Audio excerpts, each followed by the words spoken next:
Hello viewers, welcome back to another video of Vroid. In this video we'll be discussing about export. So if you've seen all of my videos since I started, or since you've noticed at least one of my videos, or if you have subscribed to my YouTube channel, then you should already be pretty advanced by now in making models on Vroid. Like making from simple designs to poses and just wrapping it up. All you have to do is right now is just head to Camera Explorer like in the previous video, the one of pose and animation, and then just head over to the left side where it says export.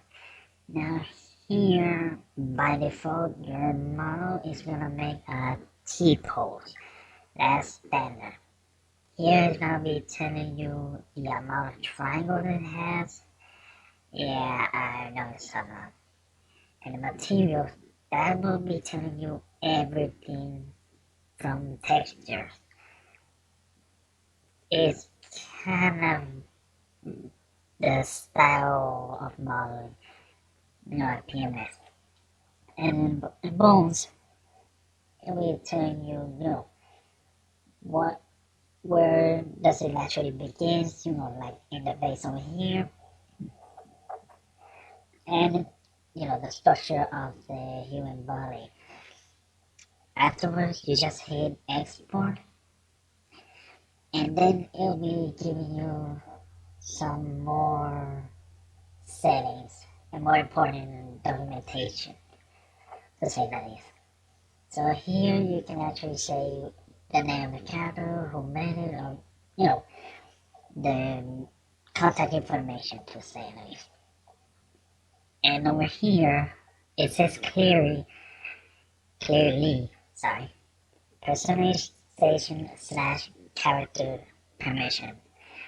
And here where things get interesting, because here it will be literally telling you what is this model for,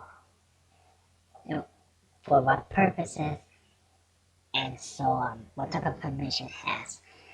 This is where a lot of people miss, and miss by a long shot.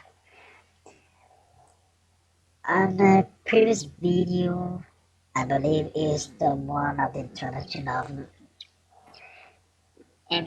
MMD, Miko Dance / PMX, I made a clearly notification, a mention, to say it better, of respect the permissions of other users.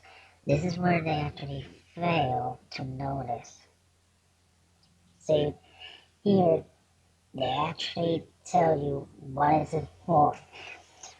If you go to DeviantArt, or Deviant, I don't know how is it pronounced, that's where you'll notice a lot. When you look for PMX clothing, characters and all, you'll see their terms of use. A lot of people don't follow that. Before, it would take a while.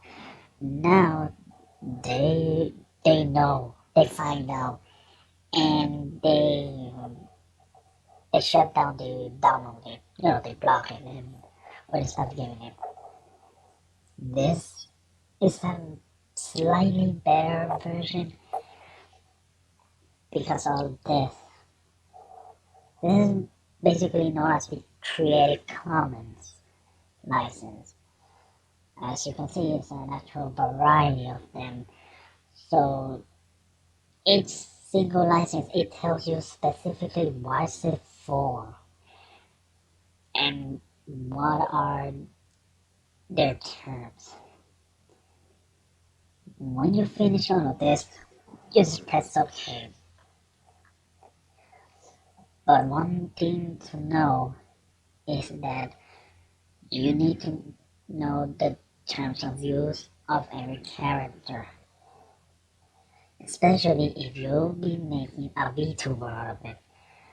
Because once you make it and you're in someone else, after you hit OK, you're pretty much at the fine line between copyright and safe zone, to say the least, because if the original author of the model or the clothing texture, if I know that you actually made a VTuber from their parts, you know that you're gonna get something, not money. I'll give you that. You're gonna lose it though. This highly linked to a recently new case of a, this is a rising model. Sorry, VTuber. I'll give you a hint. It happened on November 4 of 2020. Boy, did it make a lot of noise on the media. When I mean noise, I mean it trended. I'm saying that it caused a lot of commotion. If you know, you know. If not, then you just have to look around. I'll make another video on that in the future. But anyways, after you export, then I'll be showing you another tutorial that it will help you in PMX. That'll be the hint. So that should be all from this tutorial. You can like and subscribe if you haven't done it yet. You can leave some questions in the comment section down below, and I'll be seeing you in the next video.